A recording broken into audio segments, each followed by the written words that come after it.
Salam alaikum, marhaba bikoum في هذه la petite vidéo اللي غتكون على الgoitre. Qu'est-ce que c'est un goitre? Les causes et symptômes. Bon, le goitre c'est une augmentation plus ou moins visible du volume de la glande thyroïde qui touche majoritairement les femmes. Il nécessite une prise en charge même s'il est le plus souvent bénin. On va parler un peu sur cette glande. Bon, c'est une glande de petite taille qui mesure environ 6 cm et qui est située à la base du cou. Elle est constituée de deux lobes et se rejoint par un nisque qui lui donne la forme d'un papillon. Et cette glande sécrète des hormones indispensables à la régulation et au bon fonctionnement de l'organisme. Elle pèse entre 20 et 30 grammes. Bon, lorsqu'il y aura une augmentation de volume, l'augmentation anormale, donc il y aura des symptômes. Il se reconnaît en fait que le cou commence à prendre du volume, mais lorsqu'il est vraiment enflé, alors que le goitre déjà à un stade avancé.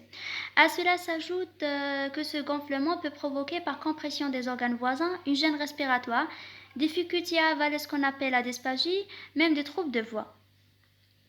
Il y a d'autres complications qui sont liées au dysfonctionnement hormonal, amaigrissement, tremblement, tachycardie, anxiété, sensation d'avoir trop chaud ou bien même diarrhée. Je vois en cas hyperthyroïdie, c'est-à-dire lorsque la glande sécrète par excès des hormones thyroïdiennes.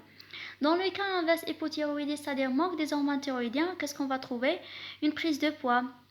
Le visage peut être gonflé, la fatigue, dépression, constipation, la frilosité. Et il y a plusieurs facteurs qui peuvent favoriser l'apparition d'un goitre. Un déficit en iode parce que l'iode c'est un constituant obligatoire des hormones thyroïdiennes. Et voilà quelques aliments qui peuvent confirmer l'iode. Même le tabac c'est un facteur de risque ou bien un déficit enzymatique congénital. Alors que le diagnostic est posé suite à l'observation et la palpation du cou. Et à certains examens complémentaires, la scintigraphie et l'échographie thyroïdienne seront effectués.